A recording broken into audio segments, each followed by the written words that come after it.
Well, thanks to everyone for sticking with us to the end. I know we're a little bit over time, so I'm going to try to run through this quickly, but this is a really important part of the day. Um, this is really where we talk about how we as a community can work together to try to change the odds.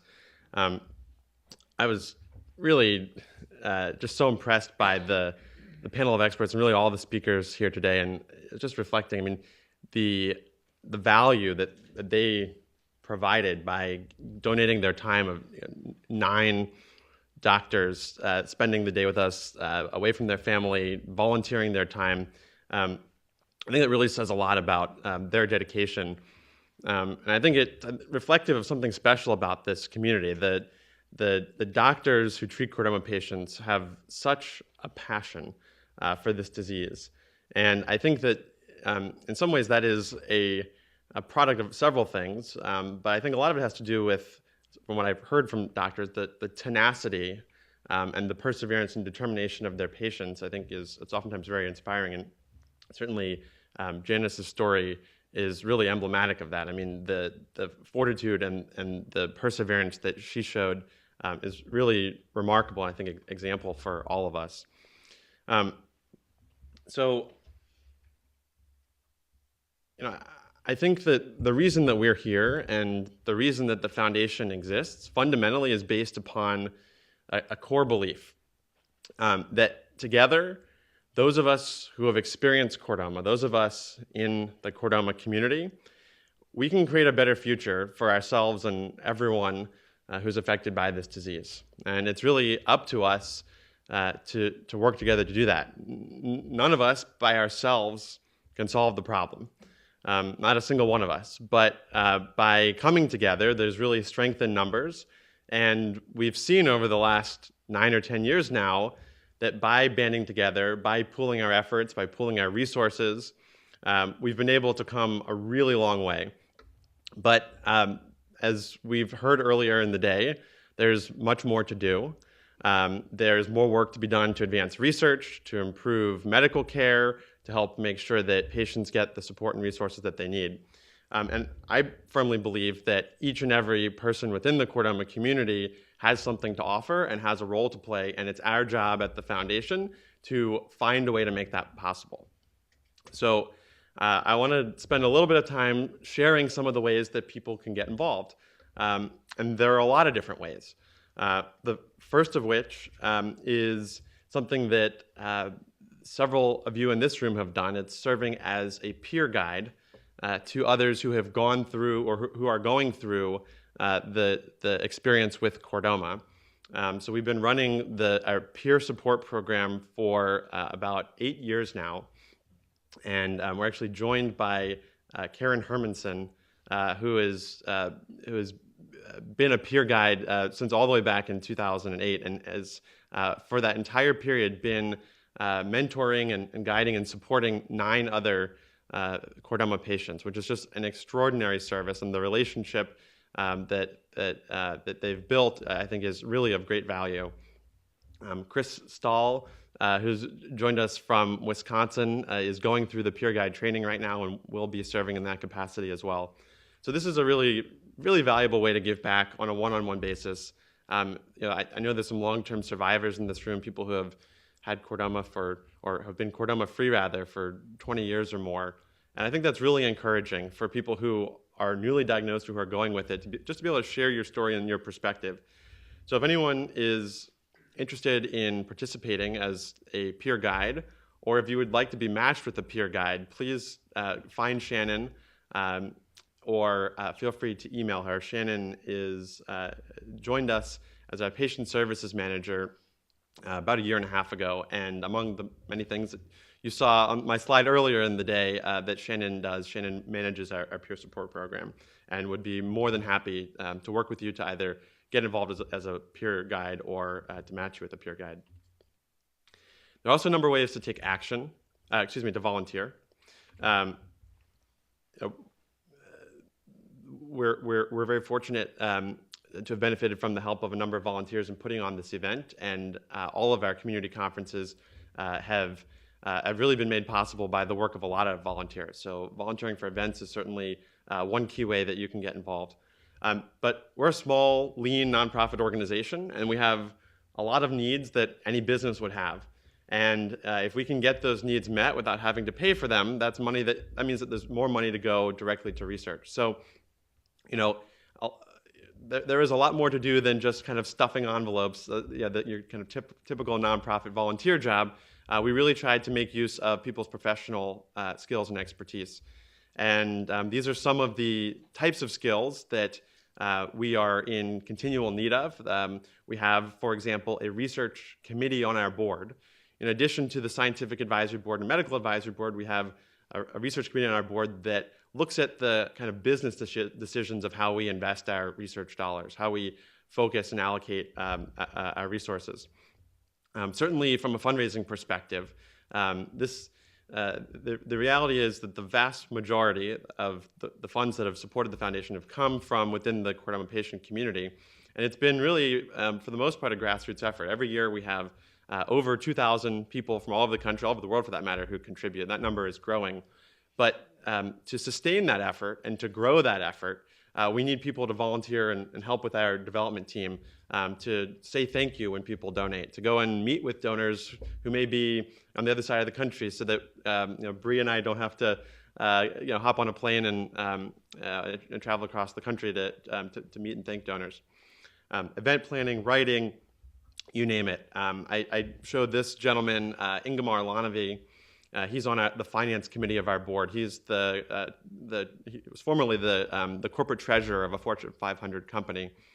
His daughter was very good friends with a Chordoma patient. In fact, Heather Lee's son, Justin, I mentioned Heather was one of our founding board members.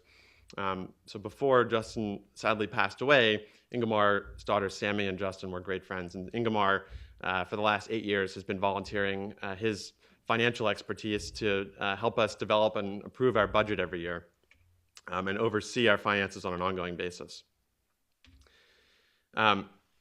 So like any nonprofit, we depend upon the generosity of donors. But we really view the work that we're doing and the money that we are putting to use to advance Chordoma research and to provide support and resources to the patient community as an investment.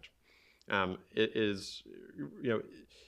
is a disease that, unlike sadly diseases like brain cancer or pancreatic cancer, where sadly patients don't live a long time with the disease, Chordoma patients, we tend to live quite a long time with the disease. And what that means is that investments that we make today in science, in research, in clinical trials, can legitimately have an impact in the lives of those of us who are in this room who are affected by the disease. And I think that's a pretty unique situation that we're in.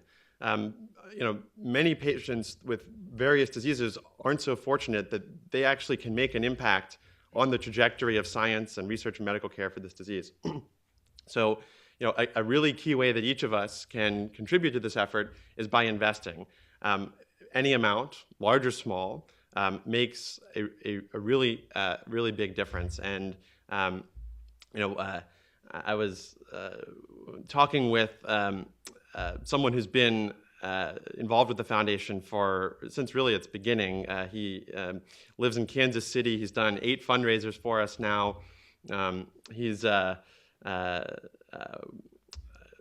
We're similar in age. He was diagnosed in his mid-20s, and he said, "Look, I'm not terribly wealthy, but I always want to contribute, and I always want to get my friends to contribute because I know that shavings make a pile."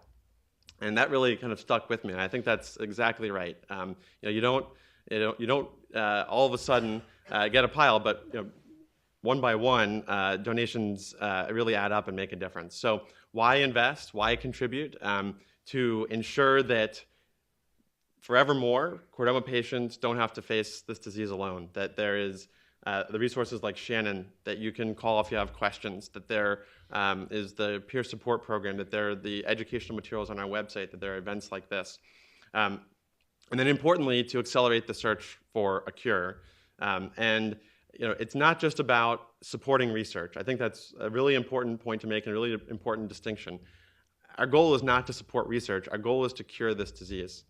You know, we don't really care whether it results in publications or any of those other measures of success. Our goal is finding new treatments and a cure for this disease, and you can know that when you donate to the Chordoma Foundation, the funds are being invested in a comprehensive and systematic effort to find new treatments and a cure. We invest with a clear plan. So the money is not just being spread out scattershot, it's being applied very systematically. And this plan is constantly being revisited and reevaluated with the input of our medical advisory board and scientific advisory board. So when a new priority arises, when a new discovery emerges, we are able to kind of quickly, if we have the resources, allocate resources to where they're needed most. The board and the staff really take seriously our responsibility to donors to be good stewards of their investments. And so we're really proud that we've, over the last several years, earned the recognition of national rating agencies for nonprofits. We have the highest rating from Charity Navigator and from GuideStar, which is really the reflection of very good stewardship and oversight of our board and our Director of Operations, Tammy, who looks over our finances. There are a number of different ways to invest. The simplest is just going online, chordoma.org/donate.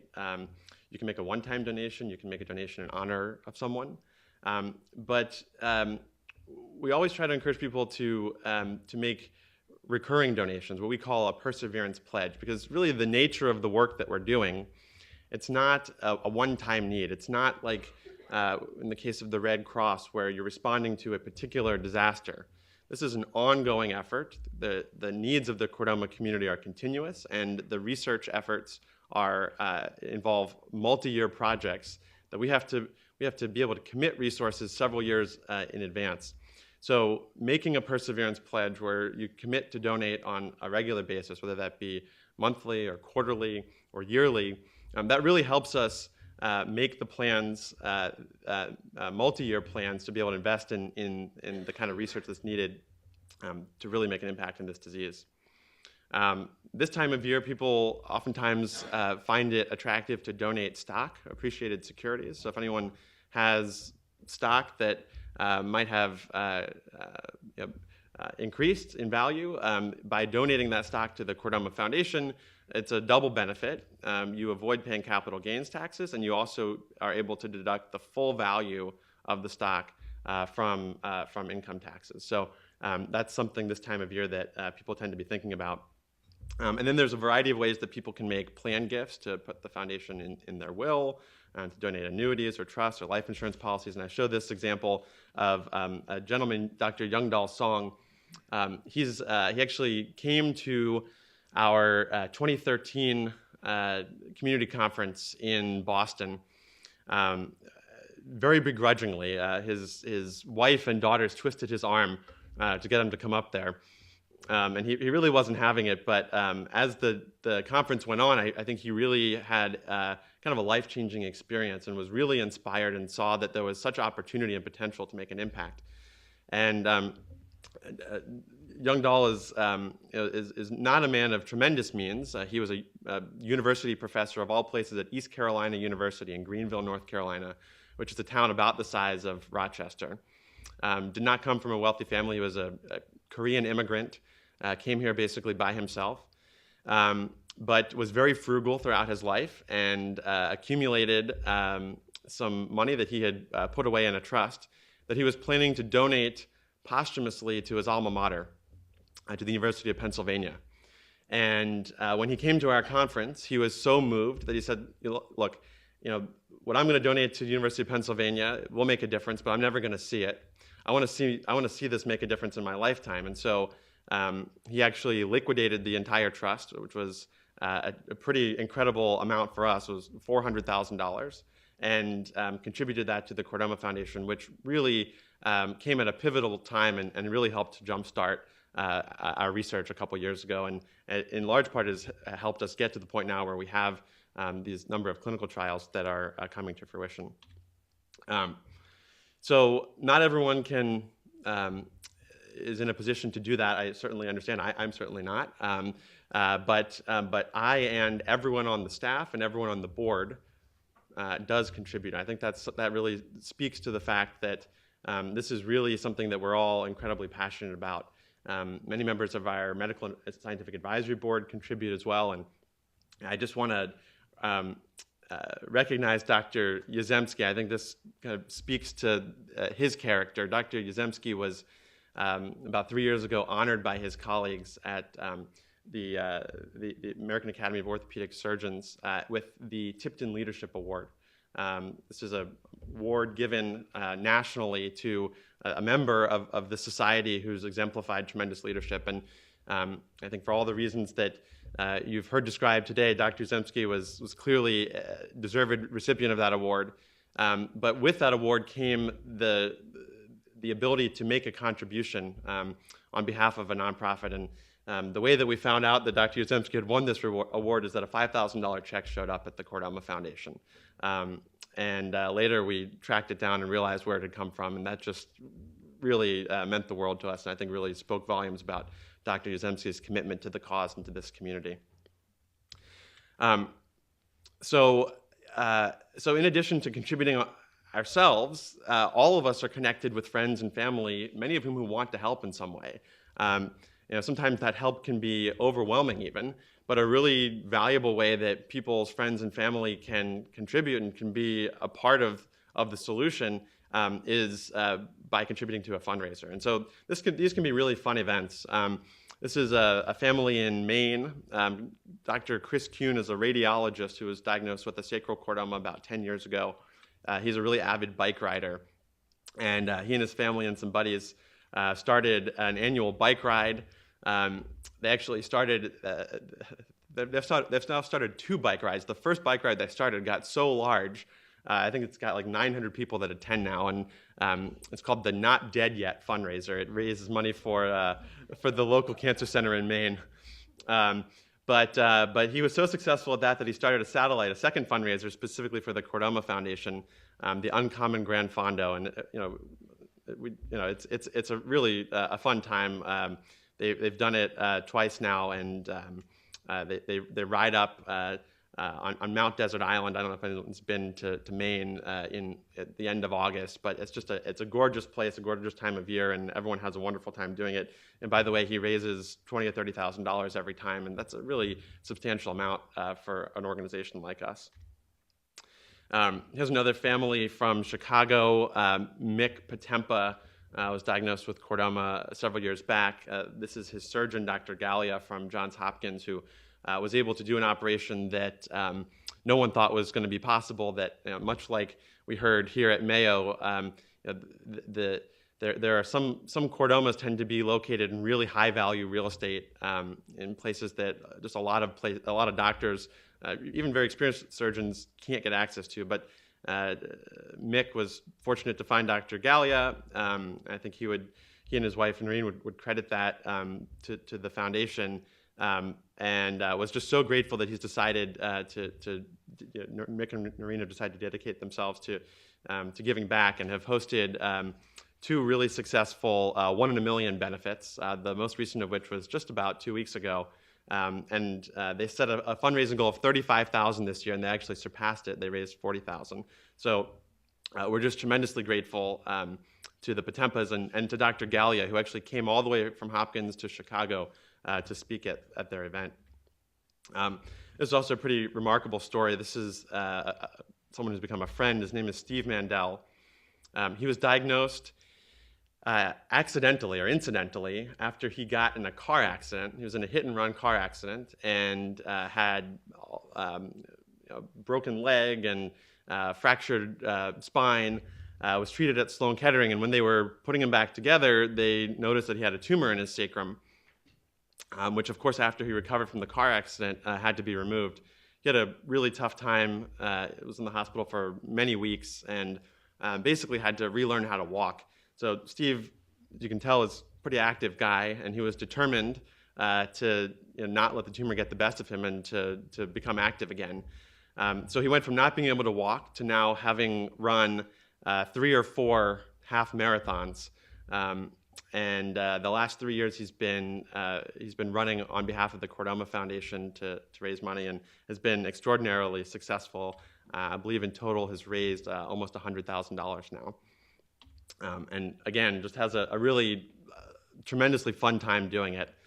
So I think I share these stories to say that I think sometimes we think of fundraising as being something that is potentially off-putting or difficult, but our experience has been that it's a fun and a joyous event, and something that that people want to participate in.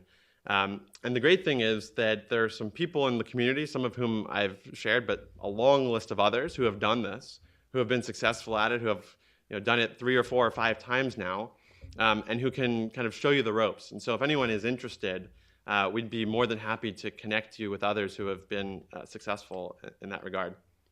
So I showed this picture earlier. This is the small but mighty team, our board and our staff.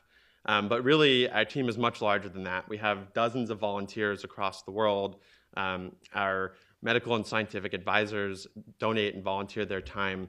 It is really a massive team effort. Like I said, we have over 2,000 donors who contribute every year.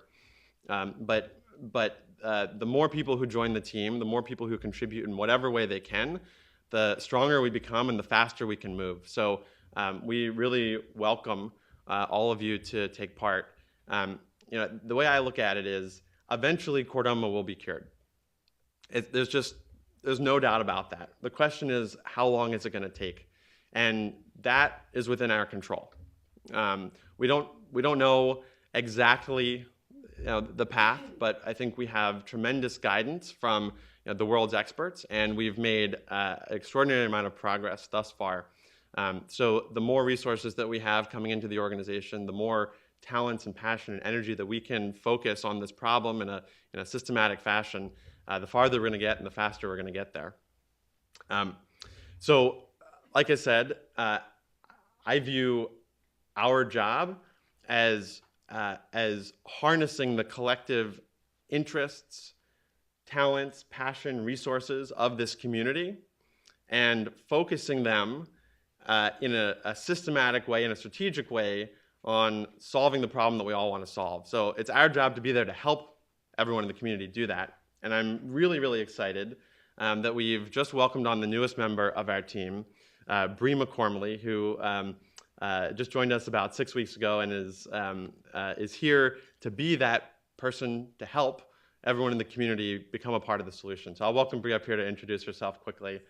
And I want everyone to recognize her face and to get to know her, and I'd encourage you to introduce yourselves because Brea is really here to help all of us achieve the goals that we have to find a better future for this disease.